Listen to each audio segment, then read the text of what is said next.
Hello my dear student, फिर से आप सभी का स्वागत है हमारे यूट्यूब चैनल एजुकेशन हब आरपीवाई पे।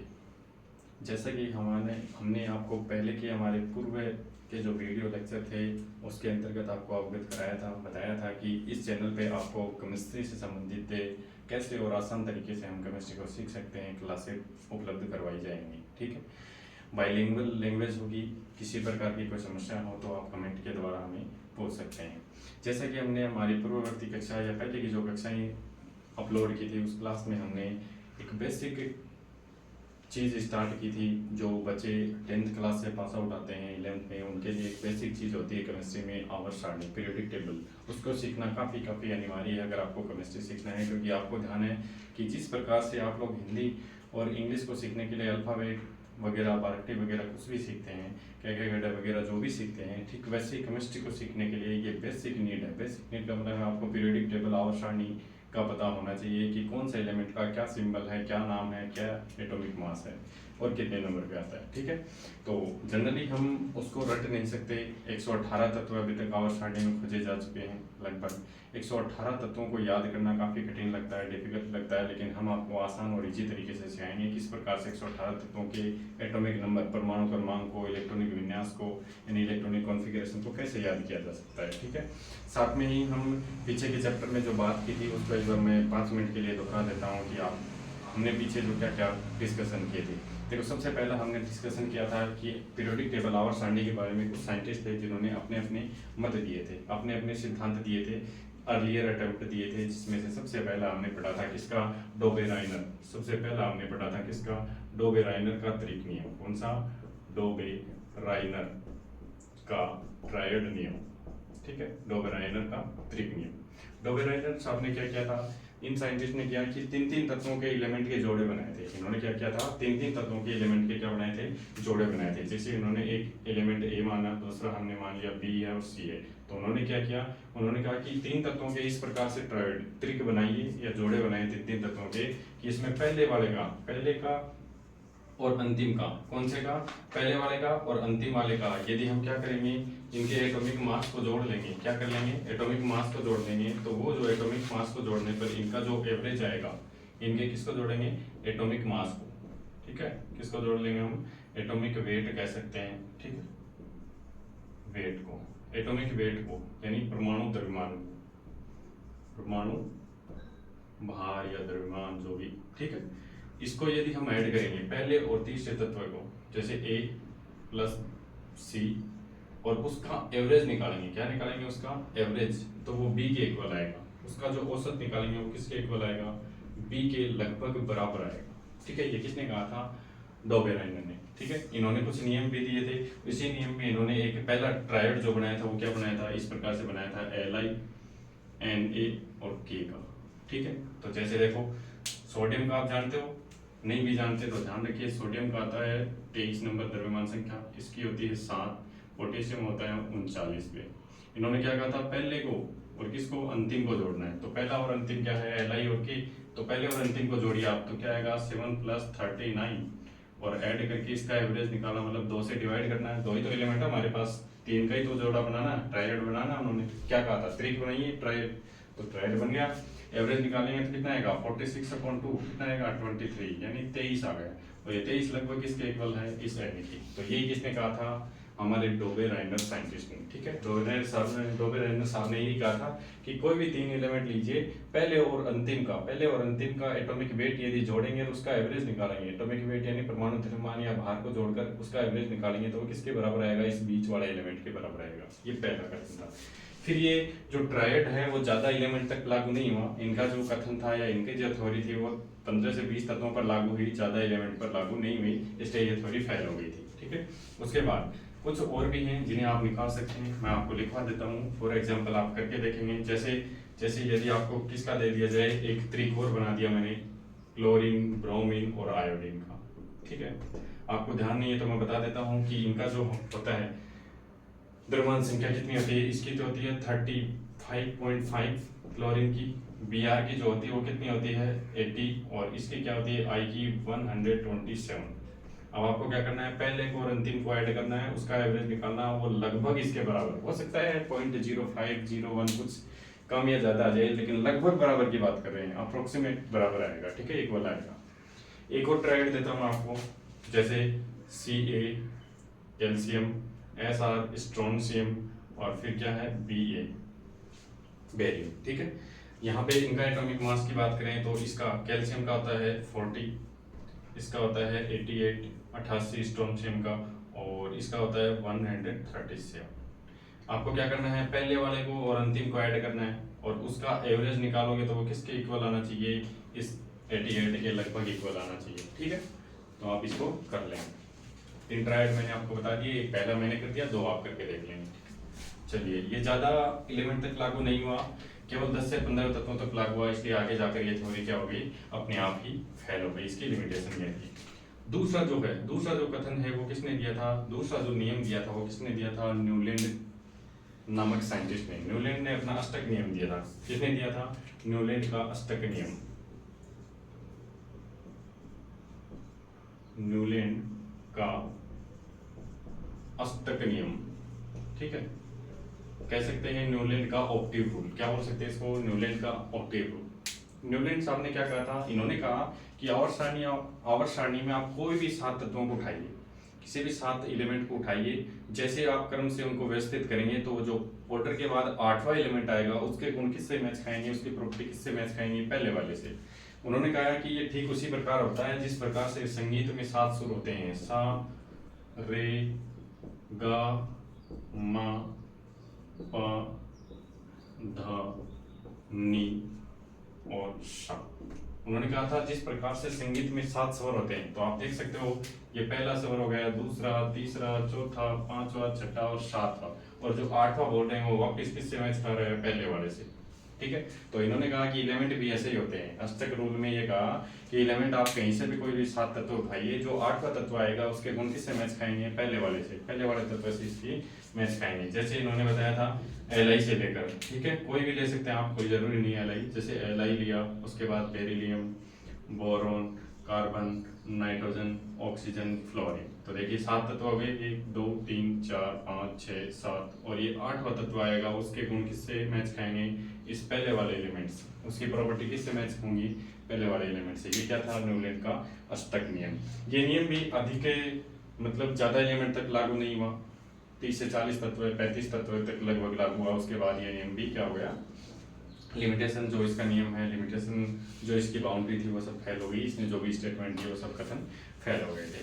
चलिए, नेक्स्ट जो नियम दिया था, नेक्स्ट नियम हमने तीसरा जो पढ़ा था वो क्या पढ़ा था, लोथरमेयर का। हमने क्या पढ़ा था, लोथरमेयर का कर्व, ठीक है। लोथरमेयर ने क्या किया था, लोथरमेयर ने तत्वों के किसमें, तत्वों के मास और वॉल्यूम में रिलेशन बताया था। तीसरी की बात करते हैं हम, तीसरा जो नियम दिया था वो किसने दिया था, लोथरमेयर ने, ठीक है। लोथरमेयर का वक्र या कर्व, लोथरमेयर का वक्र या कर्व है। लोथरमेयर ने किसमें रिलेशन बताया था, सबसे पहले उन्होंने रिलेशन बताया था किसमें, तत्वों के किसमें, मास और वॉल्यूम में। किसमें बताया था, मास और वॉल्यूम में, ठीक है। उन्होंने रिलेशन बताया था कि जैसे जैसे तत्व का मास बढ़ेगा वैसे वैसे उसका क्या बढ़ेगा, वॉल्यूम भी बढ़ेगा, और वॉल्यूम बढ़ेगा और मास बढ़ेगा तो आपको बताया तत्वों की प्रॉपर्टी यानी केमिकल और फिजिकल प्रॉपर्टी, रासायनिक और भौतिक गुण भी बदलेंगे। ये किसने कहा था, लोथरमेयर ने। इन्होंने अपना कर्व बनाया था इस प्रकार से, उस कर्व और वक्र में उन्होंने क्या क्या दर्शाया था, उन्होंने एक्स एक्स पर किसको दर्शाया था, एटॉमिक नंबर को, परमाणु क्रमांक को, किसको दर्शाया था, परमाणु क्रमांक को दर्शाया था, ठीक है, एटॉमिक नंबर को, ठीक है। और वाई एक्स पे किसको दर्शा दिया था, मोलर मास को, किसको दर्शाया था, मोलर मास, मोलर द्रव्यमान, ठीक है, जिसकी इकाई क्या होती है, सेंटीमीटर क्यूब पर मोल, सेंटीमीटर क्यूब पर मोल, ठीक है। फिर इन्होंने अपना जो कर्व बनाया था उस कर्व को इस प्रकार से बनाया था, उन्होंने देखा था इस प्रकार से पीक पॉइंट आ रहे थे,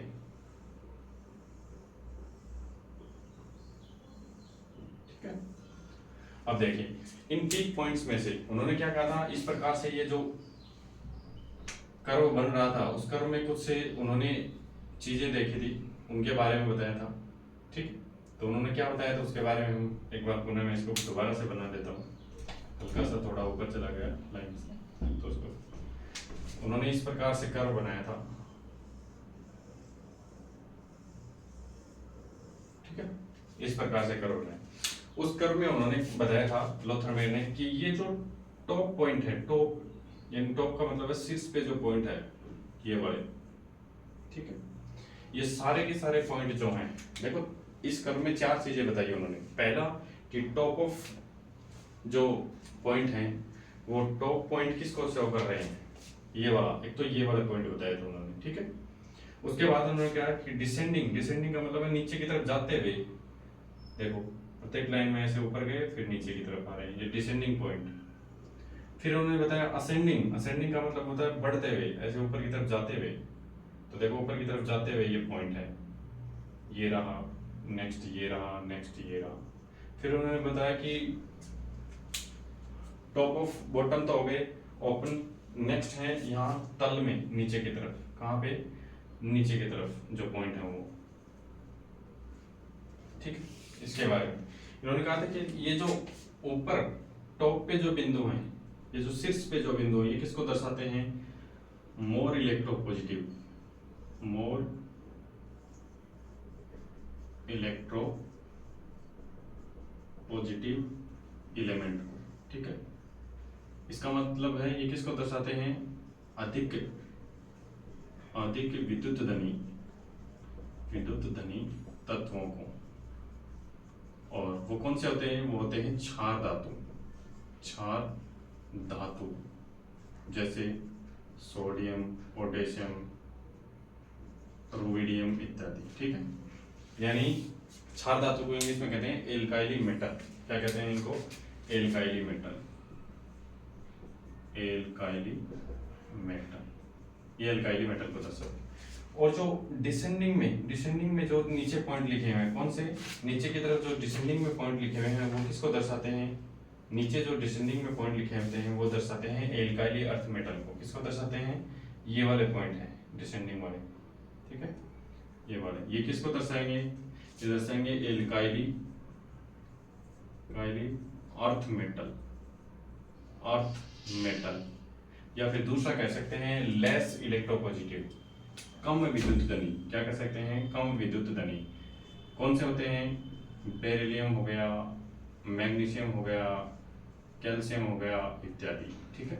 कम विद्युत धनी तत्वों को दर्शाते हैं, उन्हें कहते हैं एल्काइली अर्थ मेटल। एल्काइली अर्थ का मतलब है क्षारीय मृदा धातु। क्या नाम है इनका, क्षारीय मृदा, अर्थ का मतलब मृदा और मेटल यानी धातु। एल्काइली का मतलब होता है क्षार, ठीक है, क्षार को एल्काइली भी कहते हैं।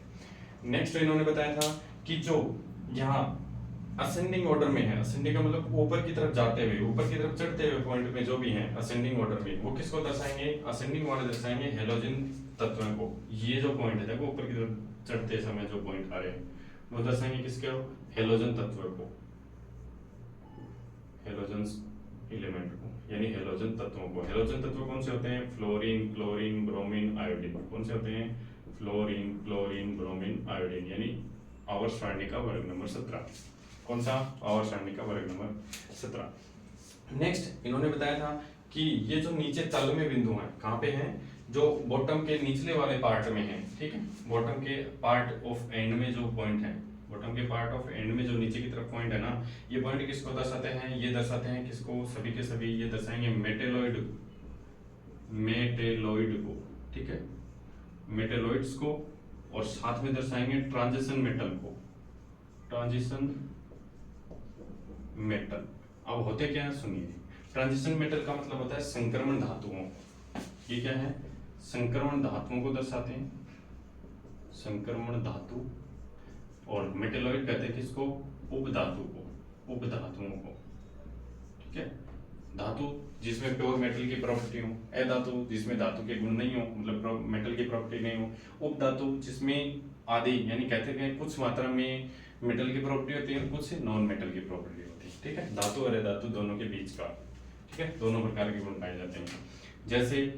जैसे इसमें कुछ एग्जाम्पल हम समझते के हैं, बोरॉन हो गया, सिलिकॉन हो गया, जर्मेनियम हो गया, गैलियम हो गया, ठीक है, और भी बहुत सारे हैं, आगे हम पढ़ लेंगे, ठीक है। अब इनका ये जो कथन था वो अधिक एलिमेंट तक लागू नहीं हुआ जल्दी, ये भी क्योंकि इन्होंने ये सब तो बता दिया, लेकिन इन्होंने किसको नहीं बताया, एक तो एलोट्रोप्स का मतलब है कि जो भी तत्व हैं उनके समस्थानिक जो होते हैं उनको नहीं बता सके, ठीक है। अपरूप बताते हैं एलोट्रोप, या फिर कह सकते हैं आइसोटोप्स को कोई स्थान नहीं सके। एलोट्रोप्स तो अपरूप बोलते हैं, आइसोटोप को आइसोटोप बोलते हैं, ठीक है। समस्थानिक वगैरह को स्थान नहीं दे सके। और साथ में इनर्ट गैसें, उनके बारे में कोई फिक्स स्थान नहीं बताया। और अभी तक जितने भी साइंटिस्ट पढ़े हैं, जो भी हमने देखे हैं वैज्ञानिक, किसी ने भी हाइड्रोजन का कोई पर्टिकुलर स्थान नहीं बताया। तो इसलिए सारे क्या हो गए, लगभग फेल हो गए। इनकी ये लिमिटेशन थी, सब यहाँ तक 10 से 15 20 50 एलिमेंट तक, सबके सब 30 एलिमेंट तक फेल हो गए। नेक्स्ट है चौथा जो सिद्धांत दिया था, चौथा सिद्धांत जो दिया था वो किसने दिया था, मेंडलीव की आवर्त सारणी। किसकी आवर्त सारणी, मेंडलीव की आवर्त सारणी। ध्यान रहे, यदि आपसे पूछ लिया जाए कि आवर्त सारणी का जनक कौन है, तो आप कहेंगे Mendeleev, father of periodic table Mendeleev.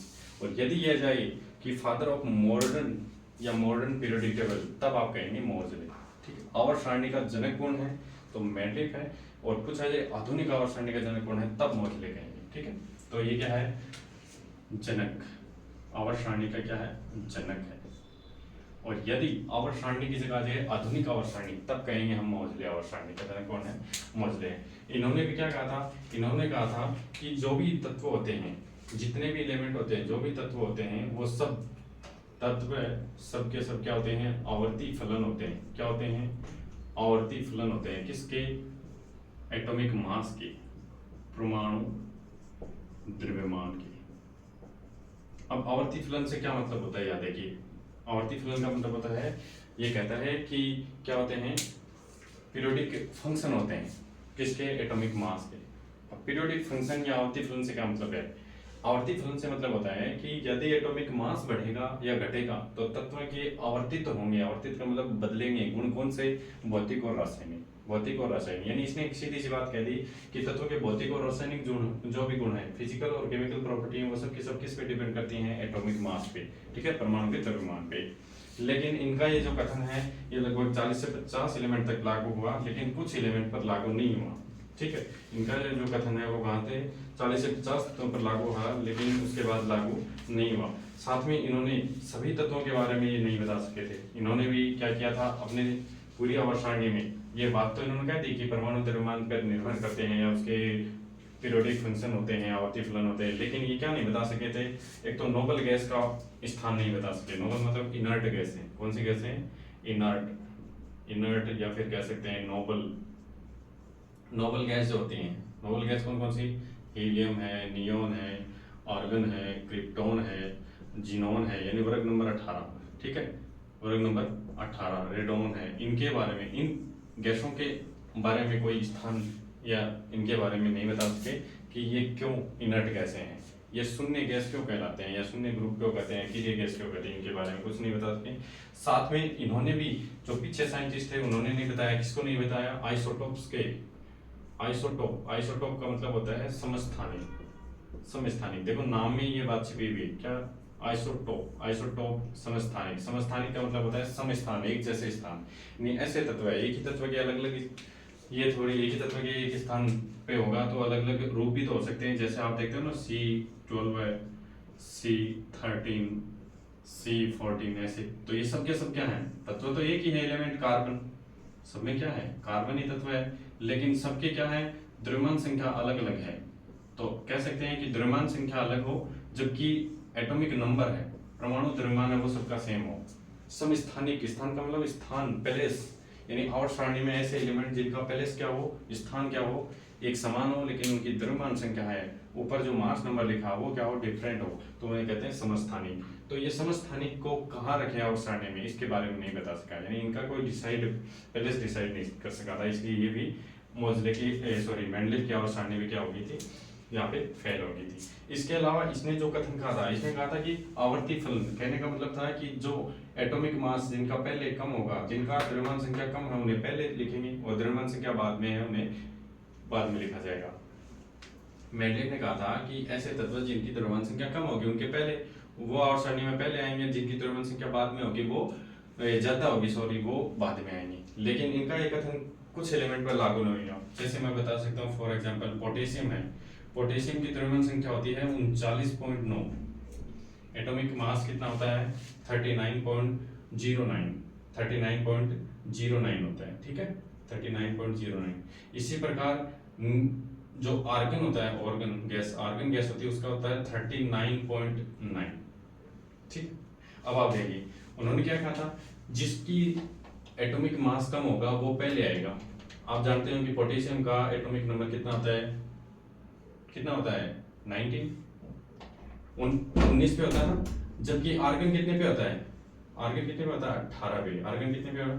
18। अब ध्यान से देखिए, एक आर्गन का था 39.9, जबकि पोटेशियम क्या क्या है?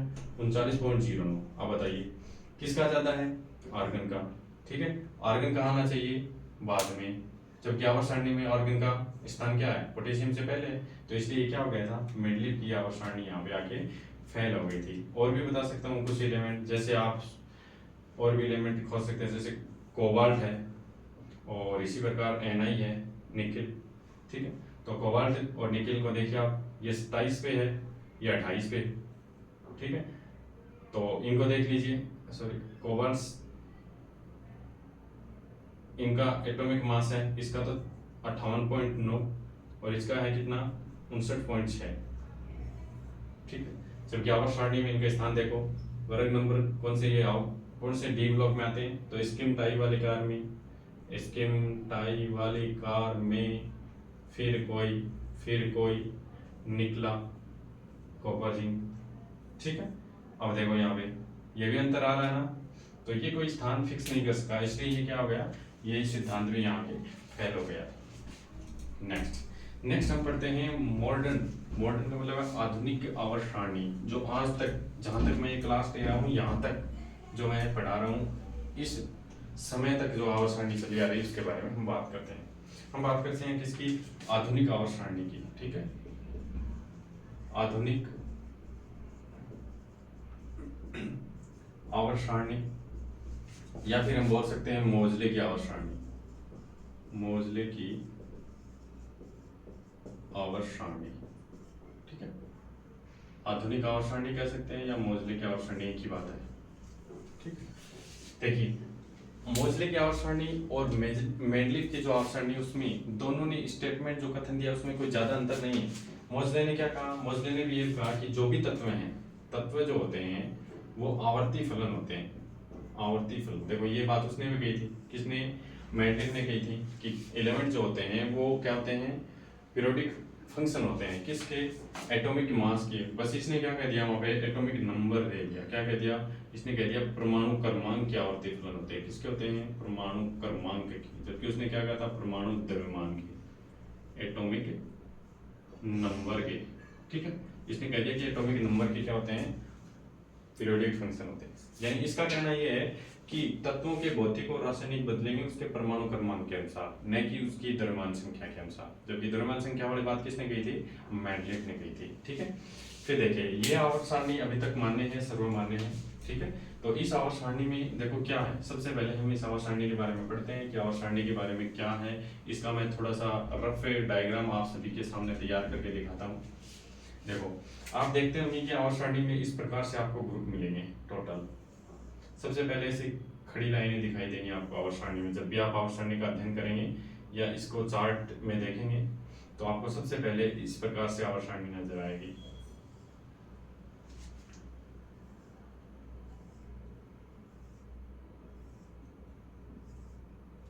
ठीक है, इस प्रकार से आपको आवर्त सारणी नजर आएगी।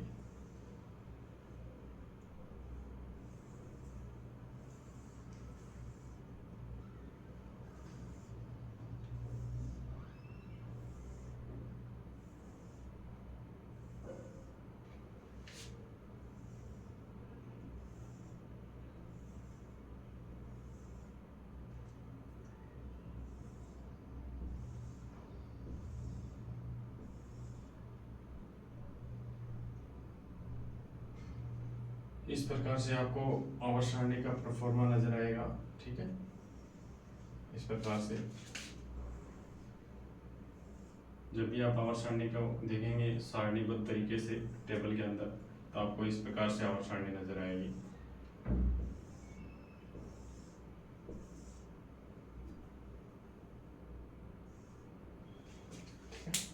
चलिए आवर्त सारणी, सबसे पहले ध्यान रखिए कि आवर्त सारणी में जो क्षैतिज लाइनें हैं, हॉरिजॉन्टल क्षैतिज, यानी जो इस प्रकार से लाइनें हैं, जो ये लाइनें हैं हॉरिजॉन्टल, इनको कहते हैं आवर्त। क्या कहते हैं?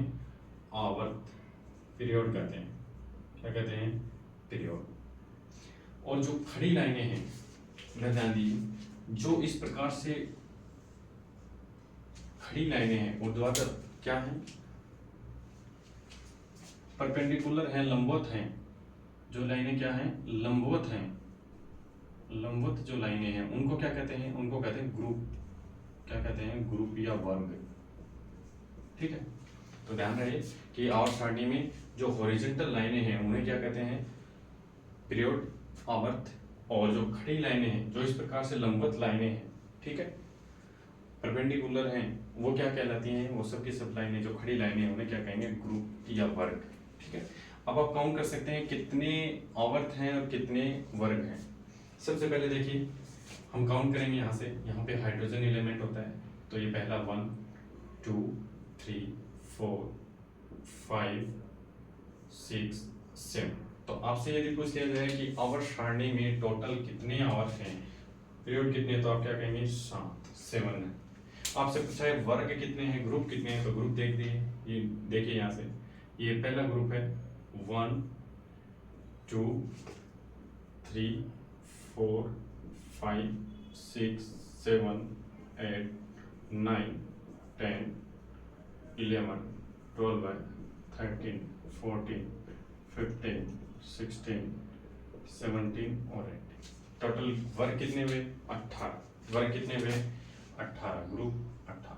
ठीक है, अब हम बात करें कि आवर्त सारणी में आपको एक नीचे अलग से पार्ट और दिखाई देता है इस प्रकार से, यहाँ ऐसी, जिसमें किस प्रकार से 14 कॉलम यानी 14 एलिमेंट होते हैं। इस प्रकार से कितने होते हैं? टोटल 14। इसमें भी 14 होते हैं, इसमें भी 14। ठीक है, ये ध्यान रहे कि ये कोई अलग से आवर्त सारणी नहीं है, ये आवर्त सारणी का ही पार्ट है यहाँ से। ठीक है, ये पहला वर्ग यहाँ से शुरू होगा, कौन से वर्ग में? इस तीसरे वर्ग में और छठे आवर्त से। ध्यान दीजिए, तीसरे वर्ग में छठे आवर्त से। और कैसे स्टार्ट होंगे ये हम जैसे जैसे पढ़ेंगे समझ में आ जाएगा, क्योंकि कौन कौन से ग्रुप है, कौन कौन से खंडों में, ब्लॉक में विभाजित किया गया उसके बारे में। चलिए, ये जो पहला और दूसरा वर्ग है इसको कहते हैं एस ब्लॉक तत्व, एस ब्लॉक एलिमेंट। ये सब के सब क्या है? S block element. और ये जो लाइनें हैं 13 से 18 वर्ग है, इसे कहते हैं पी ब्लॉक। क्या कहते हैं? पी ब्लॉक तत्व, पी ब्लॉक। ठीक है, एलिमेंट। और ये जो बीच में 3 से 12 है इन्हें कहते हैं डी ब्लॉक एलिमेंट। क्या कहते हैं? डी ब्लॉक तत्व। और नीचे रह गए इन्हें क्या कहते हैं? एफ ब्लॉक, एफ ब्लॉक या एफ खंड के तत्व। ठीक है, अब सबसे पहले आप सुनिए कि एस ब्लॉक को एस ब्लॉक एलिमेंट क्यों कहते हैं। कि जब भी किसी तत्व का इलेक्ट्रॉनिक विन्यास, इलेक्ट्रॉनिक कॉन्फ़िगरेशन लिखा जाए और उसका अंतिम इलेक्ट्रॉन कहाँ जाता हो या कहाँ लिखा जाए, कहाँ भरा जाता है, कहाँ प्रवेश करता है, एस ब्लॉक में प्रवेश करता है, तो क्या कहेंगे? एस ब्लॉक तत्व है। यदि किसी तत्व के अंतिम भरा जाने वाला इलेक्ट्रॉन पी ब्लॉक में भरा जाएगा या पी उपकोष में भरा जाएगा, तो क्या कहेंगे आप? कि पी ब्लॉक तत्व है। यदि डी ब्लॉक में भरा जाए तो डी ब्लॉक तत्व है, और एफ ब्लॉक में भरा जाए तो एफ ब्लॉक तत्व है। अब देखो, मोजले से पहले मेंडलिक ने भी आवर्त सारणी में कुछ इनका नंबरिंग दी थी। काफी बार उनके बारे में भी पूछ लिया जाता है, तो उनके बारे में डिस्कस करते हैं। देखो, मोजले ने पहले आवर्त सारणी में जो पहला जो वर्ग है इसको फर्स्ट ए नाम दिया था। ठीक है, क्या नाम दिया था? First A. दूसरे वर्ग को क्या कहा था? सेकंड ए। और उसके बाद तीसरे चौथे सबको छोड़ते हुए सीधे 13 नंबर पे चला गया, उसको थर्ड ए बोला। क्या बोला? Third A. फिर फोर्थ ए, फिर फिफ्थ ए, इसको सिक्स्थ ए, और इसको बोला सेवंथ ए, और इसको बोला एट्थ ए। क्या बोला था? एट्थ ए। बात कर रहे हैं किसकी? मेंडलीफ के अनुसार। ठीक है, मेंडलीफ ने आवर्त सारणी में इसको फर्स्ट ए, पहले वर्ग को सेकंड ए, तीसरे और 12 को छोड़ के सीधा 13 पे चला गया। 13 ग्रुप को क्या कहा? Third A, fourth A, fifth A, eighth A तक। और जो बीच में 3 से 12 तक जो वर्ग रह गए, जो ग्रुप रह गए, उनको अलग से नाम दिया था। इस पहले वाले को कहा था इसने थर्ड बी। क्या कहा था? Third B. फिर बोला फोर्थ बी, अगले को फिफ्थ बी। क्या बोला? Fifth B. ऐसे चलते गए, और लास्ट में इधर 8 और 9, ये 3 ग्रुप है। कौन से? 8 और 9, यानी 8 और 9 और 10, ये 3 ग्रुप, 8 9 10। इन 3 ग्रुप को अलग से नाम दिया था। क्या नाम दिया था? इनको अलग से इसने कहा था ये सब क्या है? एट्थ बी है। क्या है? एट्थ बी में। तीनों ग्रुप को एक में शामिल किया था 8th बी में। और जबकि जो 11 वाला है, ठीक है, 11 नंबर पे 11 नंबर पे इसको अलग से क्या कहा था, इसको कहा था फर्स्ट बी। क्या कहा था? First B. और इनको कहा था सेकंड बी। अब इनका कोई रीजन नहीं है कि इनको फर्स्ट ए फर्स्ट बी इनको क्यों दिया, पहले वाले को क्यों नहीं दिया, वो उसके अकॉर्डिंग, क्योंकि उन्होंने यहाँ पे जगह स्पेस छोड़ दी थी और स्पेस छोड़ने के कारण आगे जो एलिमेंट है उनको फर्स्ट बी, यानी इनके गुण पहले वाले से कुछ मैच खाते थे, इसलिए उन्होंने दिया। इन्होंने साथ में एक वर्ड यूज किया था, किसने? मेंडलिफ ने। मेंडलिफ ने अपनी आवर्त सारणी में जो तत्व खोजे थे जो तत्व खोजे थे उसमें से कुछ एलिमेंट के नीचे उसने जगह छोड़ दी थी। जैसे इन्होंने आवर्त सारणी में, मेंडलिफ ने अपनी आवर्त सारणी में कुछ तत्वों में जगह छोड़ दी थी। जैसे उन्होंने लिखा था स्कैंडियम, ठीक है, स्कैंडियम के नीचे स्पेस छोड़ दिया था। इसी प्रकार उन्होंने गैलियम, ठीक है, इसी प्रकार जर्मेनियम और लिखकर इनके नीचे स्पेस छोड़ दिया था कि अगला जो एलिमेंट आएगा वो इसकी जगह आ जाएगा अगर इसके गुण किससे मिलते हैं, इन तत्व। जैसे स्कैंडियम से कोई एलिमेंट डिस्कवर किया, खोज किया और उसके गुण किससे मिल गए, स्कैंडियम से, तो इसके नीचे वाले खाली बॉक्स में रख देंगे। गैलियम को रखेंगे तो उसको, इन खाली बॉक्स के लिए एक वर्ड यूज किया था उसने, क्या? ईका। क्या यूज किया था? ईका। ध्यान रहे कि आपसे पूछ लिया जाए कि कौन से शब्द को मेंडलिफ ने आवर्त सारणी में यूज किया था, तो ईका शब्द लगाया था। इन्होंने क्या लगाया था? ईका शब्द यूज किया था इन खाली बॉक्स के लिए, ठीक है, ईका। क्योंकि सभी तत्वों की उस समय डिस्कवरी नहीं हुई थी, इसलिए कुछ तत्व उसने लिख दिए थे, बाकी तत्व बच गए, उनके लिए स्पेस आवर्त सारणी में जगह छोड़ दी थी। तो समझ में आई कि इसको first A, second A, third A, fourth A, fifth A, eighth A, बीच वाले को third B, fourth, fifth A, sixth B, seventh B, और फिर 8 और 9 और 10 यानी 8, 9, 10 ग्रुप को एक साथ शामिल करते हुए क्या दिया? 8th बी, और फिर 11 को फर्स्ट बी और सेकंड बी। इस प्रकार से इन्होंने, अब आपसे पूछा जाए कि एस ब्लॉक को एस ब्लॉक क्यों कहते हैं, तो आप कहेंगे एस से एलिमेंट जिनका अंतिम कोश का भरा जाने वाला या अंतिम आने वाला इलेक्ट्रॉन एस कक्षक में या एस उपकोश में प्रवेश करेगा, ठीक है, तो उसे क्या कहेंगे? S block. पी में जाएगा तो पी ब्लॉक, और डी में भरा जाए तो डी ब्लॉक। आगे देखेंगे हम कैसे भरे जाते हैं, कैसे होते हैं, ठीक है। हो गया यहाँ तक? चलिए नेक्स्ट हम बात करते हैं आगे हम बात करते हैं कि आवर्त सारणी जो है, इस आवर्त सारणी में सबसे पहले हम कोई भी तत्व जो लिखते हैं उस तत्व का पार्ट क्या होता है, यानी किसको लिखेंगे, तत्व का जो पार्ट है वो कैसा होता है, उसके बारे में बात करते हैं। क्या बात करते हैं? किसी भी तत्व में एटम किस प्रकार से होते हैं उनके बारे में बात करते हैं।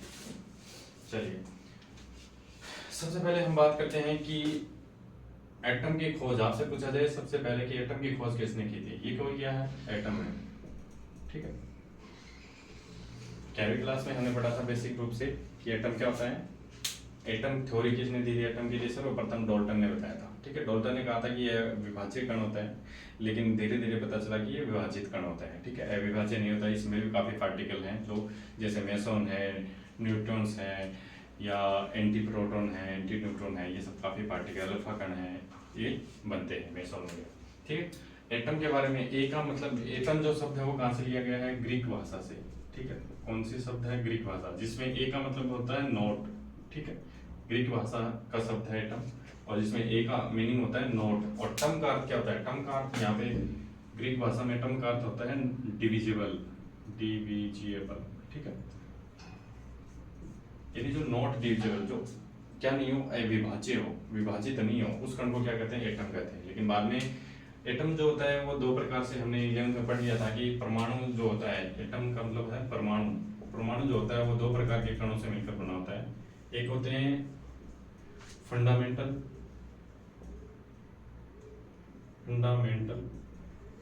और एक होते हैं नॉन फंडामेंटल, या फिर कह सकते हैं इसको नॉर्मल, और इसको कहते हैं अबनॉर्मल, ठीक है।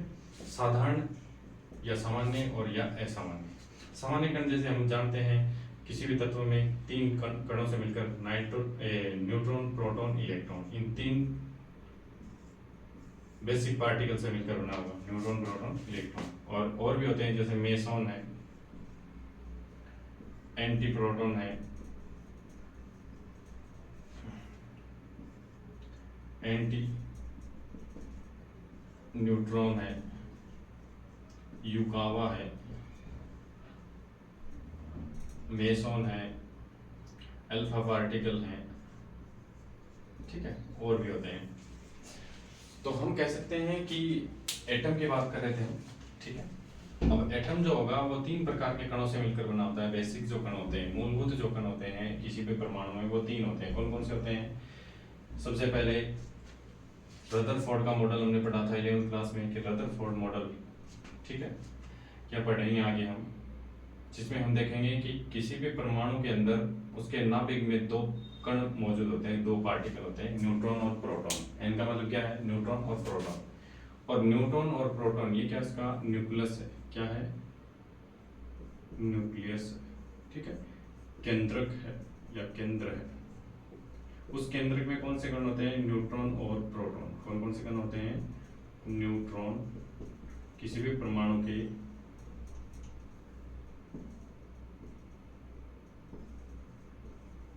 Neutron plus proton. किसी भी एटम या परमाणु का जो न्यूक्लियस है, नाभिक जो होता है, वो किससे मिलकर बना होता है? न्यूट्रॉन और प्रोटॉन से। और न्यूट्रॉन प्रोटॉन के सम्मिलित रूप को, एक साथ सम्मिलित रूप को न्यूक्लियॉन्स बोला जाता है। क्या बोला जाता है? न्यूक्लियॉन। क्या कहा जाता है? न्यूक्लियॉन कहा जाता है, ठीक है। और यह जो केंद्र है, इसके अलावा बाहर क्या आते हैं? कक्षाएं होती हैं, वर्गाकार कक्षाएं होती हैं। आगे हम पढ़ेंगे सिद्धांत में, रदरफोर्ड मॉडल वगैरह में, बोर के परमाणु मॉडल, रदरफोर्ड के मॉडल, एटम के बारे में काफी मॉडल हैं, वो हैं। तो ये इस प्रकार से कक्षाएं होती हैं, ठीक है। यानी बाहर नाभिक के अलावा भी स्पेस होता है खाली, और वहाँ क्या होते हैं? सर्किल रूप में पाथ होते हैं, वर्तीय पथ होते हैं। और वो सर्किल पथ होते हैं, उनमें क्या होते हैं? इलेक्ट्रॉन, फ्री इलेक्ट्रॉन, मुक्त इलेक्ट्रॉन क्या करते रहते हैं? मोशन करते रहते हैं, गति करते रहते हैं, मूवमेंट करते रहते हैं, ठीक है। इस प्रकार से इलेक्ट्रॉन पड़े रहते हैं और वो क्या करते हैं? गति करते हैं। इलेक्ट्रॉन प्रेजेंट रहेंगे और वो गति करेंगे, ठीक है। तो ध्यान रहे कि इसमें नाभिक में न्यूट्रॉन और प्रोटॉन है, जबकि आउटर जो बाहर की तरफ कक्षाएं हैं, ठीक है। अब ध्यान रखना आपको, किसको क्या कहेंगे? ये जो होते हैं इनको कहते हैं सेल, ठीक है। इनको क्या कहते हैं? सेल, कक्षा, सेल बोलते हैं इनको। क्या बोलते हैं? सेल बोलते हैं। और इनके सेल के अंदर भी कुछ और कक्षाएं होती हैं, उन्हें कहेंगे आप सब सेल। क्या कहेंगे? सब सेल। इन्हें तो कहेंगे कोश या कक्षा, कोश या कक्षा, ऑर्बिट भी कह सकते हैं, ऑर्बिट। और सब सेल का मतलब होता है उपकोश। क्या कहते हैं उनको? उपकोश, SPDF वगैरह और भी, ठीक है। तो ध्यान रखें, सबसे पहली कक्षा जो होगी वो कौन सी कक्षा होगी? इस पहले वर्ताकार पथ को कहेंगे, अलग से नाम होते हैं कक्षाओं के, K, दूसरी L, तीसरी M, चौथी N, ठीक है। इसी प्रकार और भी होते हैं KL, MN, OP के बाद आगे चलती रहती है, हमें इतनी जरूरत नहीं पड़ेगी, यहाँ तक ही जरूरत पड़ेगी। नेक्स्ट, ये जो सेल होते हैं इनमें भी सब सेल होते हैं, ये कक्षाएं होती हैं, इनमें सब सेल होते हैं। जैसे K में S सेल आ गया, L में S और P आ गए, नेक्स्ट में S, P, D आ गए। तो इनमें सेल में भी सब सेल होते हैं, यानी कोश में भी उपकोश उपस्थित होते हैं, ठीक है। वो हम आगे बढ़ेंगे कैसे सेल होते हैं। यहाँ तक बस इतनी जानकारी लेनी है कि ये एटम है, एटम के नाभिक में क्या प्रेजेंट होते हैं? न्यूक्लियस में न्यूट्रॉन और प्रोटॉन, और बाहर आउटर सेल में, बाहर की जो सर्किल पाथ होते हैं, वर्तीय पथ होते हैं, उनमें क्या होते हैं? इलेक्ट्रॉन पाए जाते हैं। चलिए नेक्स्ट हम आगे बात करते हैं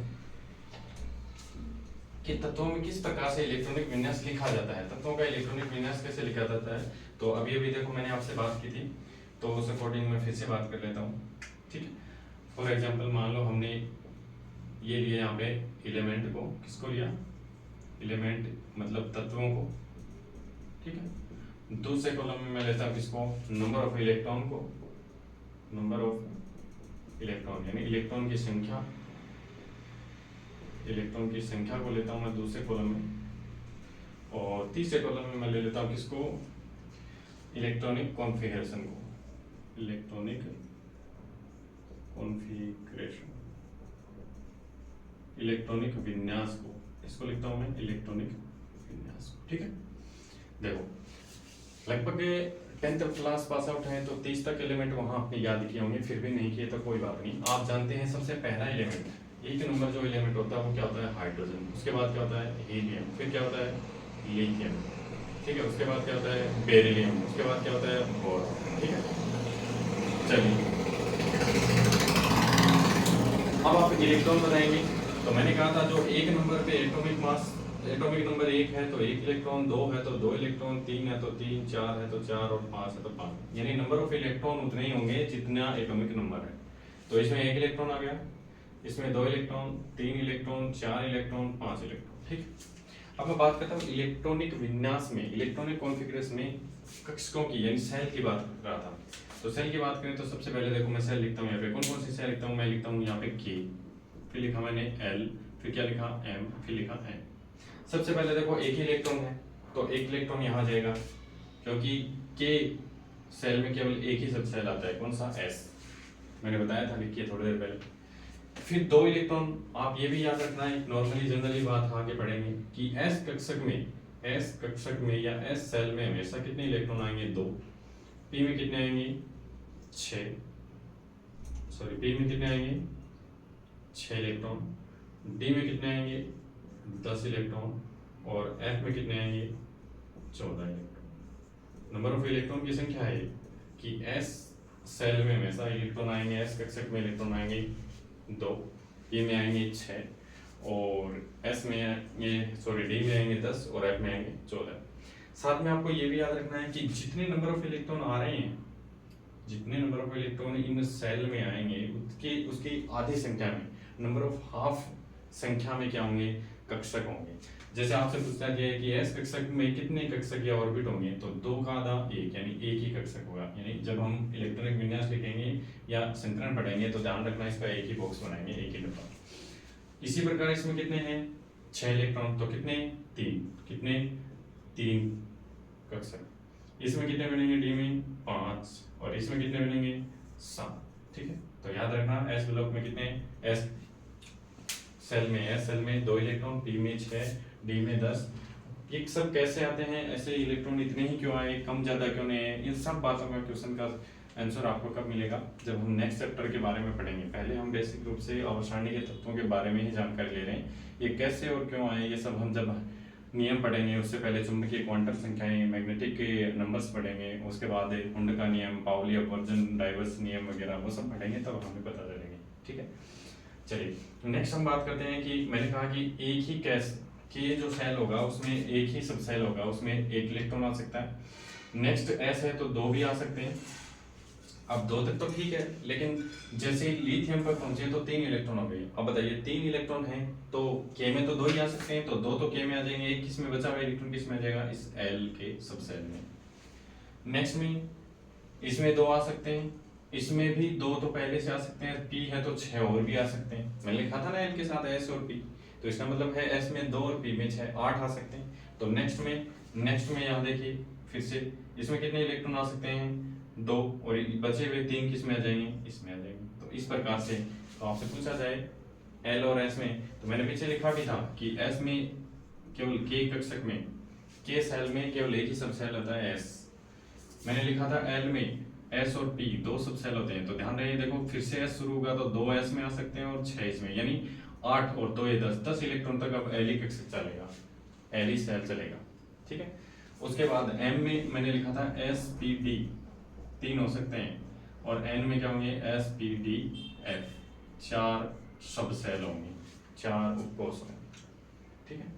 चलिए नेक्स्ट हम बात करते हैं कि सबसे पहले जो लिखा था किसी भी तत्व के बारे में क्या लिखते हैं, तत्वों में क्या किस प्रकार से क्रम से होंगे, वो मैं एक बार बता देता हूँ, उसे आपको रिवाइज करवा देता हूँ। सबसे पहले आपको ध्यान रखना है ये कोई एटम होता है, ठीक है, एटम कोई भी परमाणु है, ठीक है। एटम का अर्थ है परमाणु। परमाणु क्या होते हैं, पहले सेल होते हैं, क्या होते हैं, सेल। परमाणु क्या होते हैं, सेल्स होते हैं, यानी कोष होते हैं या कक्षा होती हैं, ठीक है। और सेल के बाद क्या होंगे, उसमें सब सेल होंगे। सेल के बाद उसमें क्या होंगे, सब सेल, क्या होंगे, सब सेल। और सब सेल के बाद उसमें क्या होंगे, ऑर्बिटल्स। ऑर्बिटल है, ऑर्बिटल्स, ये ऑर्बिटल। अभी क्या होते हैं सुनिए, कोई भी एटम है, उस एटम में मैंने अभी भी बताया था सेल तो क्या होंगे, सेल जैसे K है, L है, M है, N है, O ऐसे चलते जाएगा। तो ये K क्या है, इसका पहला सेल, ये दूसरा सेल, ये तीसरा सेल, चौथा सेल, पांचवा सेल। अब सेल का मतलब समझिए, जैसे देखो ये कोई परमाणु है, एटम, ठीक है, ये इसका नाभिक है जिसमें न्यूट्रॉन और प्रोटॉन है, जिसमें क्या है, न्यूट्रॉन और प्रोटॉन।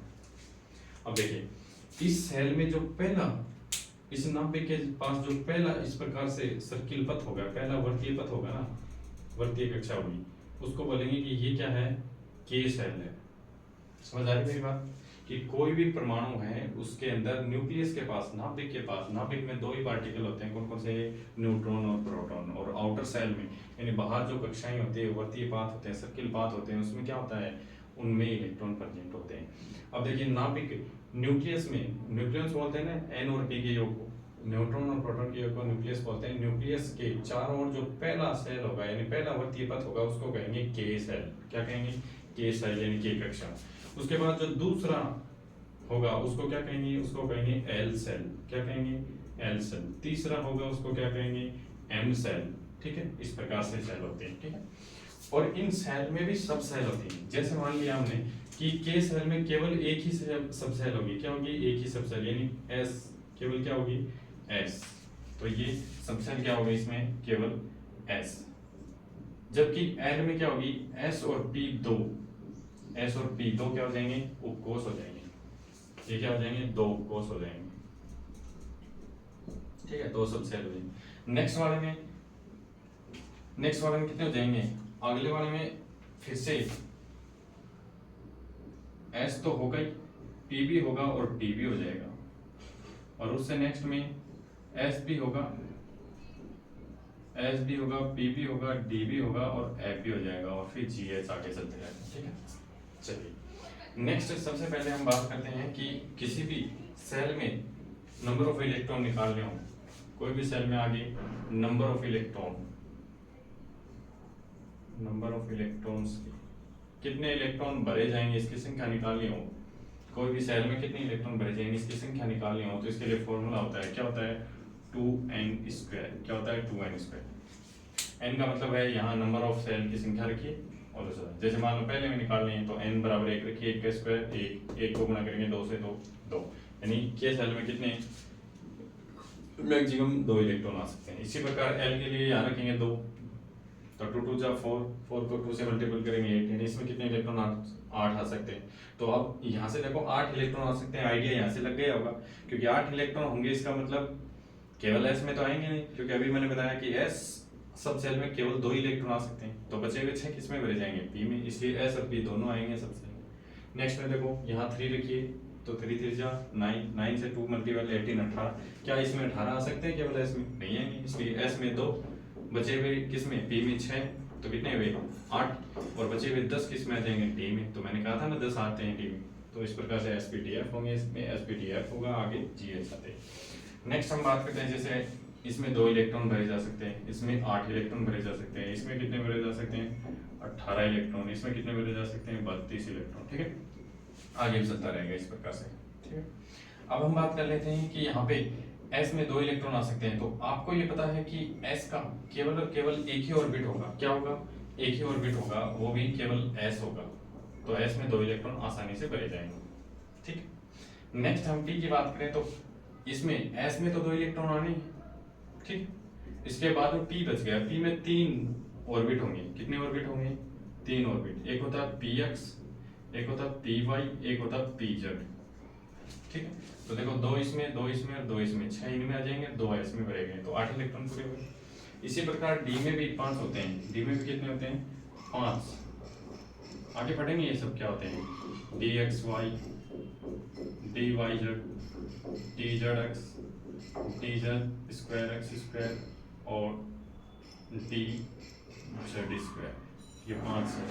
ठीक, इन 5 सेल के बारे में भी आप इसी प्रकार ऐप में होते हैं। ठीक, तो देखो यहाँ 18 इलेक्ट्रॉन भरने, तो 2 s में आ जाएंगी, 3 p में जैसे ऐसे आए, 6 इसमें आ जाएंगे। ये 3 p है तो 1 p में 2 इलेक्ट्रॉन, तो 2 2 4 2 6 2 8, यानी 8 तो यहाँ तक आ गए, बचे हुए 10 इनमें, देखो 2 बन जाए 10, 10 इनमें।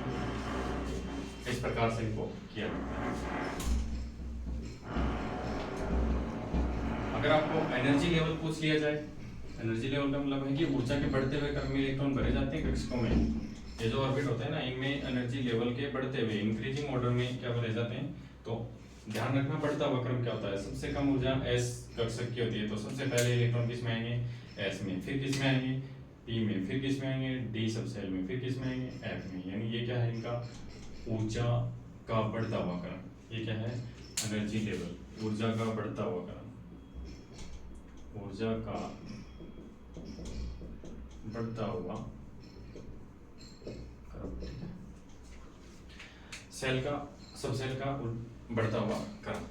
चलिए नेक्स्ट हम बात करते हैं इसकी तत्वों को कैसे लिखा जाएगा, कैसे इलेक्ट्रॉनिक विन्यास भरे जाएंगे, उसके बारे में बात करेंगे। लेकिन उससे पहले हम बात करते हैं आज पहले वर्ग, पहले खंड की, पहले ग्रुप की, ठीक है। पहला ग्रुप क्या है, एस ब्लॉक, ठीक है। एस ब्लॉक के बारे में हम पढ़ते हैं कि एस ब्लॉक तत्व किसको कहते हैं। तो जैसे मैंने अभी भी बताया था कि पहले मैं आवर्त सारणी के सभी ग्रुप को आपको थोड़ा सा अवगत करा देता हूँ कि कौन से ग्रुप को क्या बोला जाएगा और क्या। इसके अलावा उससे पहले आप कुछ चीजें और समझेंगे, ठीक है। अलग अलग कुछ विशेष नाम है आवर्त सारणी में, आपको ध्यान हो। आवर्त सारणी में हमने डिस्कस किया था कि पहला जो वर्ग था, ये जो पहला ग्रुप था, फर्स्ट ग्रुप, उसके बाद यहाँ से सेकंड, फिर यहाँ 4 लाइनें, उसके बाद यहाँ हमने देखा था कि यहाँ 13 ग्रुप से लेकर 14 का ग्रुप, फिर 15 का, फिर 16 का, फिर 17 का, और फिर क्या था 18 का, ऐसे ग्रुप थे ना। चलिए बात करते हैं ग्रुप को क्या कहते हैं। सबसे पहले ध्यान रखना है कि इस पहले ग्रुप को कहते हैं क्षार धातु। क्या कहते हैं, क्षार धातु। इन दोनों वर्ग को, वैसे ये दोनों वर्ग हैं, कौन सा, फर्स्ट नंबर और सेकंड, दो ग्रुप हैं, नंबर 1 और नंबर 2, ये दोनों ग्रुप किस में शामिल हैं, एस ब्लॉक एलिमेंट। इन्हें क्या कहते हैं, एस ब्लॉक तत्व। क्या कहते हैं, एस ब्लॉक तत्व। नेक्स्ट हम बात करते हैं कि 13 से और यहाँ तक 18 तक, मैंने आपसे बात की थी 13 से 18 तक, इनको क्या कहते हैं, बी ब्लॉक। पी ब्लॉक क्या कहते हैं, P block element, P block के तत्व है। और इन्हें क्या कहते हैं, डी ब्लॉक एलिमेंट, बीच को। और नीचे लिखे होते हैं 2 लाइनें, उन्हें क्या कहते हैं, एफ ब्लॉक, ठीक है। चलिए सबसे पहले हम बात करते हैं कि एस ब्लॉक के पहले वर्ग को क्षार धातु कहते हैं। क्षार धातु को इंग्लिश में बोलते हैं एल्काइली मेटल। क्या बोलते हैं, एल्काइली मेटल। और जो दूसरा वर्ग है, पहले वर्ग को बोलते हैं, ध्यान रखना, दूसरा जो वर्ग है उसको बोलते हैं क्षारीय मृदा धातु, क्षारीय मृदा धातु। तो बस कुछ नहीं, वही बात, क्षारीय जो धातु होते हैं, क्षारीय को बोलते हैं एल्काइली। क्या होते हैं, एल्काइली। और मृदा को क्या बोलेंगे, मेटल। मृदा को बोलेंगे अर्थ, और यहाँ लिख देंगे मेटल। तो क्या नाम हो जाएगा, एस ब्लॉक के दूसरे ग्रुप को, एस ब्लॉक के दूसरे वर्ग को क्या कहेंगे, क्षारीय मृदा धातु, एल्काइली अर्थ मेटल। अब कुछ ग्रुप इस पी खंड के, पी ब्लॉक के हैं जिनका विशेष नाम है, तो आपको ध्यान रखना है। 13 वाला वर्ग है, उसका कोई विशेष नाम नहीं है, ये कार्बन से स्टार्ट है, इसलिए कार्बन फैमिली। 13 वर्ग हम देखेंगे, कार्बन से स्टार्ट है तो कार्बन फैमिली। 14 वर्ग किससे स्टार्ट है, बोरोन से। 13 वर्ग बोरोन से स्टार्ट है, बोरोन फैमिली। 14 कार्बन से, सॉरी 13 तो है बोरोन से और 14 क्या है, कार्बन से, तो कार्बन फैमिली। 15 वाले का विशेष नाम है, 15 वाले का क्या नाम है, अलग से विशेष नाम होता है, तो याद रखेंगे आप। 15 वाला जो ग्रुप है उसका अलग से विशेष नाम है, जिसको क्या कहते हैं, निकोजन फैमिली। क्या बोलते हैं, निकोजन एलिमेंट। क्या बोलते हैं इसको। 15 जो ग्रुप है, 15 ग्रुप को ध्यान रखना, केवल ग्रुप के एक एलिमेंट को नहीं बोलेंगे, पूरे ग्रुप को ही मैं लिखाऊंगा भी। 15 के वर्ग में कौन कौन से होते हैं, नाइट्रोजन, फास्फोरस है, ऑर्सेनिक है। तो 15 ग्रुप के जितने भी तत्व हैं सबको ही निकोजन बोलेंगे। क्या बोलेंगे, निकोजन। इनको क्या बोलते हैं,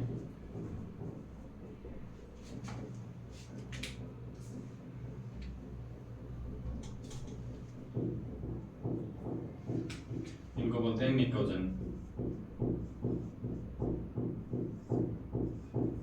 ठीक है। इनको क्या बोलते हैं, निकोजन, निकोजन बोला जाता है, ठीक है।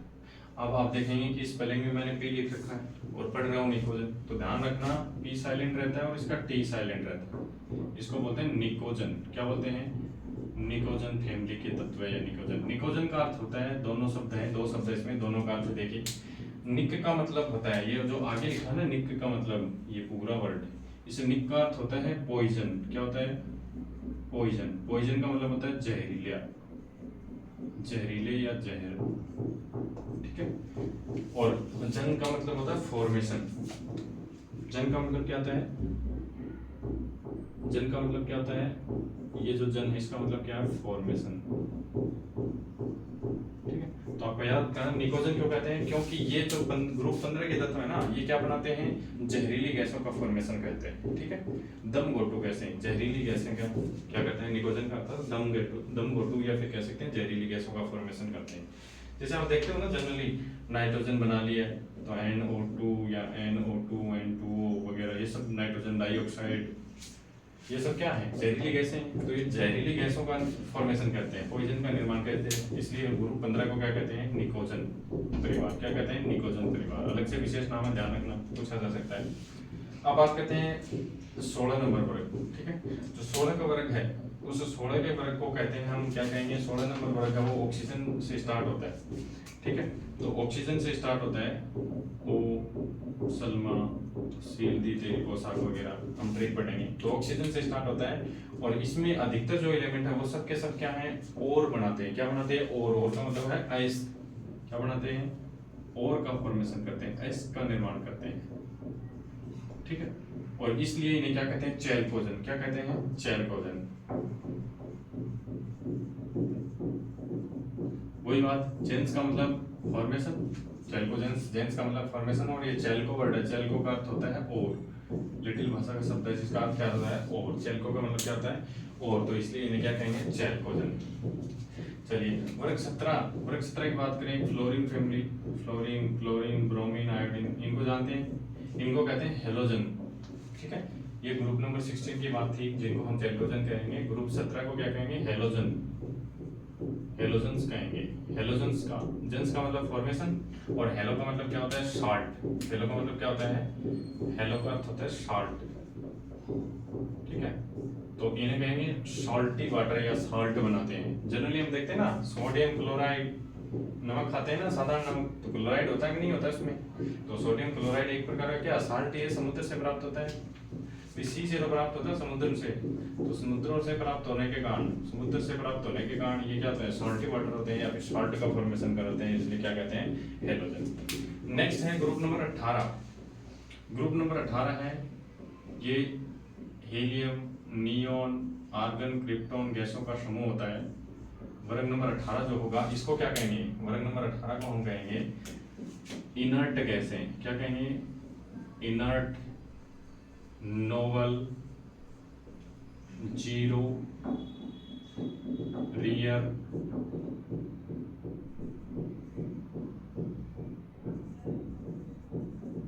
रियर गैस, ये सभी इसी वर्ग को कहते हैं। क्या कहते हैं? नोबल, इनर्ट, रियर, ठीक है।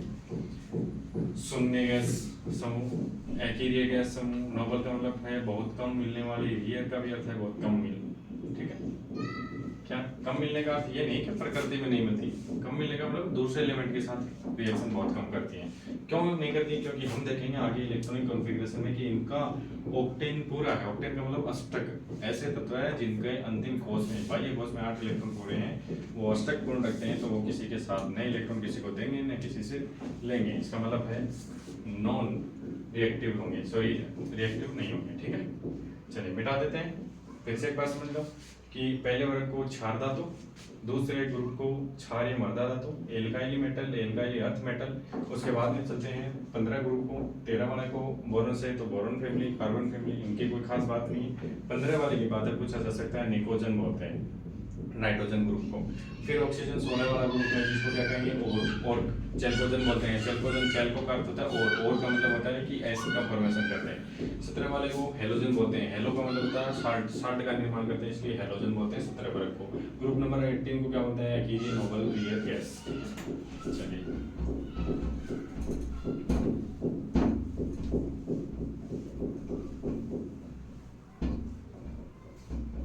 चलिए नेक्स्ट, अब आगे हम बात करते हैं कि सबसे पहले आवर्त सारणी में कौन सा वर्ग कितना बड़ा है या कैसे है। तो उसके लिए पहले मैं थोड़ा सा आपको बता देता हूँ।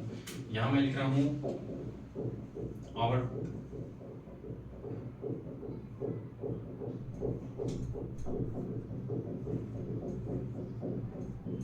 यहाँ पीरियड आवर्त को लिख रहा हूँ, यहाँ लिख रहा हूँ मैं नंबर ऑफ एलिमेंट्स। चलो इसी कलर में लिखते हैं, नंबर ऑफ एलिमेंट्स।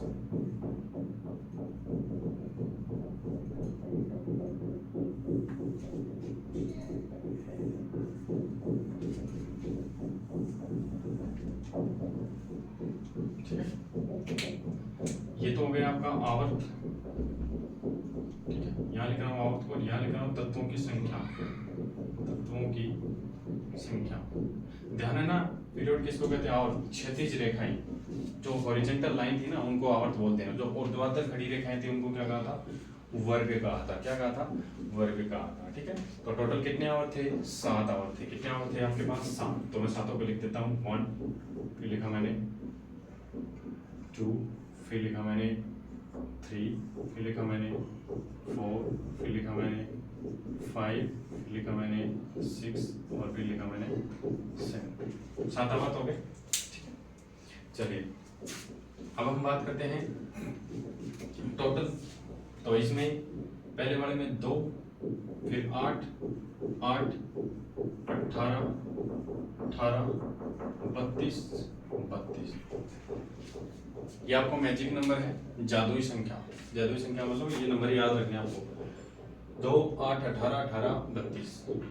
2, फिर 8, 8, 18, 18, 32, 32।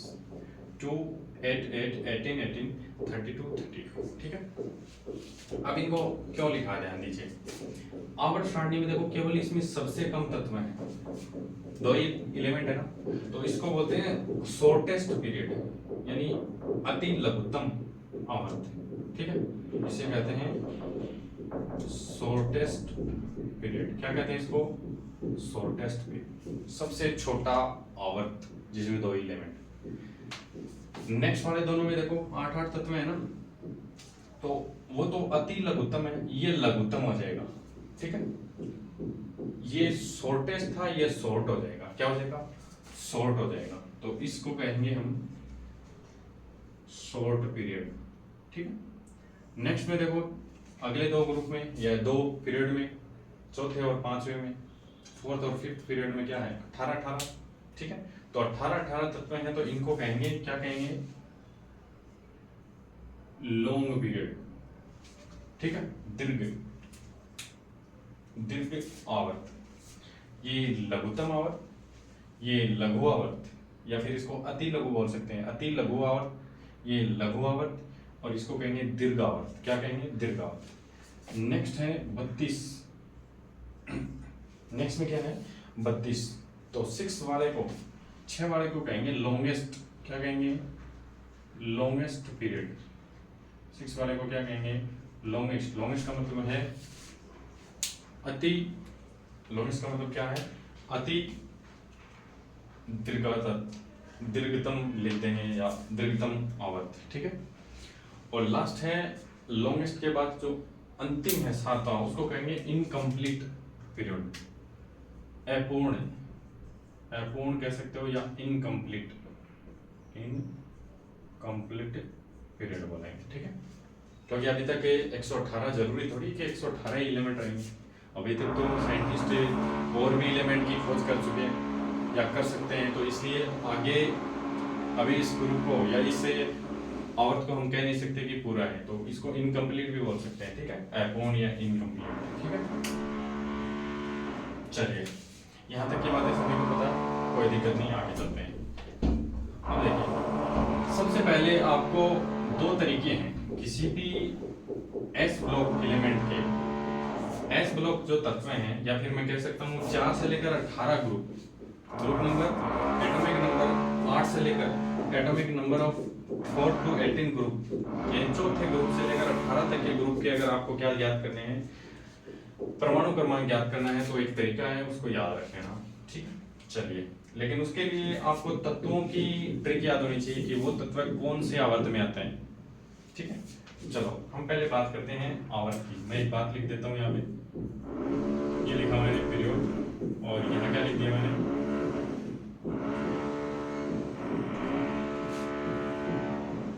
एलिमेंट। यहाँ क्या लिख दिया? एलिमेंट तत्व। ठीक, चलिए अभी बात की थी वही चीज रिपीट कर रहा हूँ। पहला, दूसरा, तीसरा, चौथा, पांचवा, छठा और सातवां। इसमें 2 थे, इसमें 8 थे। 8, 18, 18, 32, 32। ठीक है। अब हम क्या कर रहे हैं, पहले हम ज्ञात कर रहे हैं कि atomic number of group 4 to 18, यानी ग्रुप 4 से लेकर 18 तत्व, ग्रुप नंबर 4 से 18 तक के तत्वों के क्या निकालने हैं आपको, एटॉमिक नंबर। ठीक है, परमाणु क्रमांक कैसे निकालेंगे उसके बारे में पढ़ते हैं। सबसे पहले मैं आपको आवर्त सारणी के तत्वों की 2 मेथड यहाँ पे एटॉमिक नंबर के बता रहा हूँ, तो आप दोनों ही देख सकते हैं। सबसे पहला तो देखो, आप क्या करेंगे, जैसे मैंने पूछ लिया आपको कोई भी तत्व के बारे में, मैंने पूछ लिया मान लो यहाँ पे आपको Bi के बारे में, किसके पूछ रहे हैं, Bi। अब सबसे पहले आपको Bi एलिमेंट का पता होना चाहिए। Bi का होता है बिस्मिथ। क्या होता है, बिस्मिथ। अब आपको इसका ग्रुप याद होना चाहिए, ये कौन से ग्रुप में है, ये आपको ग्रुप याद होना चाहिए। तो ग्रुप कौन से हैं, तो ग्रुप याद कीजिए, या आपको लिखवाया जाएगा, तब ध्यान रखना, नेपाल, पाकिस्तान, ऑस्ट्रेलिया, सब बिंदास या बीमार। नेपाल, पाकिस्तान, ऑस्ट्रेलिया, सब बिंदास, या नाना पाटेकर, ऐश्वर्या, सब बिंदास। ठीक है, तो यहाँ देखो ये कौन से में है। नाइट्रोजन की बात करें तो आप देखिए कौन से वर्ग में आएगा, एटॉमिक नंबर कितना है, 7। 7 वाला देखो, याद कीजिए, जहां तक 2 एलिमेंट रहेंगे, 2 का मतलब पहले वाले में 2 ही है, हाइड्रोजन उधर चले तो हीलियम। उसके बाद दूसरे वर्ग में, तो देखो ये दूसरे से है ना, दूसरे पीरियड से, ये तीसरा पीरियड का, ये चौथे का, ये 5वें का और ये छठे का। तो बिस्मिथ का आपको नंबर नहीं पता, एटॉमिक नंबर, तो कुछ नहीं करना, आपको कुछ विशेष नहीं करना, जो लिखे हैं उससे आगे के जोड़ देना। तो नाइट्रोजन कितने नंबर पे है, नाइट्रोजन 7 पे हो गया। उसके बाद देखो दूसरे वर्ग के बाद दूसरा छोड़ दीजिए, उसके बाद से नीचे वाला नंबर जोड़ दो, ये लिखो 8, तीसरा, चौथा, फिर 18, 18, उसके बाद भी जोड़ने क्या, तो जोड़ने के लिए क्या करना है, 32, 32, तो जोड़ेंगे सबको, ये कितना आएगा, 83। तो इस प्रकार से बिस्मिथ का एटॉमिक नंबर कितना आ गया, 83 आ गया। क्या आ गया, 83 आ गया। एक तो ये तरीका, लेकिन इसके लिए आपको तत्वों का ये याद होना जरूरी है कि वो तत्व कौन से ग्रुप में है। वो ग्रुप नंबर यदि आपको याद है तभी आप उसको निकाल पाएंगे, वरना नहीं निकाल पाएंगे। तो चलिए हम इस तरीके को छोड़कर एक दूसरा तरीका अपनाते हैं। चलो इसके लिए एक और तत्व ले लेते हैं। जैसे फॉर एग्जांपल मान लो मैंने ये लिया यहाँ पे क्लोरीन ले लिया, मान लो ब्रोमीन ले लिया। चलिए ब्रोमीन का जैसे आपको नहीं पता एटॉमिक नंबर क्या है, तो सबसे पहले ये एटॉमिक नंबर नहीं भी पता, लेकिन आपको ग्रुप तो जरूर पता होना चाहिए, कौन सा ग्रुप नंबर 17 में होता है हेलोजन तत्वों के साथ। सबसे पहले होता है फ्लोरीन, फिर क्लोरीन, फिर होता है ब्रोमीन। ठीक, तो फ्लोरीन कितने दूसरे पीरियड में होगा, ये तीसरे पीरियड में होगा, ये चौथे में होगा। अब देख लो फ्लोरीन का जानते हो नंबरिंग आप कितना है, एलिमेंट 9 नंबर पे होता है, तो 9 नंबर लिख दो, 9 नंबर। उसके बाद कितने, तीसरे और चौथे, तो यहाँ चलिए दूसरे को तो छोड़ दो, उसके बाद तीसरा, 8 और चौथा, तो जोड़ दीजिए इसको, 8 और 18 को जोड़ो, तो टोटल कितना आएगा, 27 और 8 35। तो ब्रोमीन कितने नंबर पे होगा, 35 नंबर। तो इस प्रकार से आप क्या कर सकते हैं, निकाल सकते हैं, ठीक है, एटॉमिक नंबर को। एक दूसरा तरीका है, उसको भी हम यहाँ लगा लेते हैं। जैसे मैं आपको ग्रुप वाइज करवा रहा हूँ, तो आपको जो बेटर लगे उसमें से आप एक कर सकते हैं, ठीक है।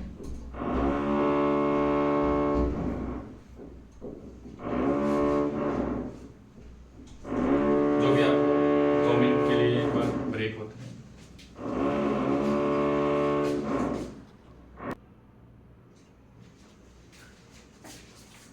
चलिए नेक्स्ट हम बात करते हैं कि किस प्रकार से तत्वों का एटॉमिक नंबर दूसरे तरीके से ज्ञात किया जाता है। उससे पहले आपको कुछ चीजें मैं लिखवा रहा हूँ, वो आपको याद रखनी है आवर्त सारणी के लिए। सबसे पहला तो आपको याद रखना है कि ये पीरियड नंबर या फिर आवर्त नंबर, ठीक है, आवर्त नंबर। उसके बाद आपको याद रखना है कि इनमें से क्या क्या, कौन कौन से सब सेल होंगे, कोष होंगे, वो याद रखें। जैसे नंबर 1, 2, 3, 4, 5, 6, 7। आपको पता है कि टोटल हमारे पास पीरियड आवर कितने आवर सरनी में भी 7 ही है, ठीक। तो इसमें सब सेल होगा केवल एस, क्या होगा, केवल एस। दूसरे वाले में सब सेल होंगे एस और पी, क्या होंगे, एस और पी। तीसरे वाले में क्या होंगे, एस और पी। याद रखना, सबसे पहले एस, फिर एस पी 2 बार, फिर एस डी पी, उसके बाद S F D P, S F D P, ठीक है। सबसे पहले क्या आएगा एस, उसके बाद क्या आएगा एस पी, फिर एस पी, फिर फोर्थ में एस डी पी, फिर एस डी पी, फिर S F D P, S F D P, ठीक है। इसके साथ ही आपको ये भी याद रखना है कि इनका कुछ मीनिंग होता है। इनका मीनिंग क्या होता है, सबसे पहले देखो यहाँ helium, neon, argon, krypton, xenon, argon, krypton, xenon, radon और यहाँ ऑक्सीजन, ठीक है। एटॉमिक नंबर इसका क्या होगा, नियोन 10 नंबर पे, आर्गन 18 पे, ये 36 पे, 54 पे, 86 पे, और नेक्स्ट में क्या जोड़ना आपको 32 जोड़ना है, तो क्या आ जाएगा 113,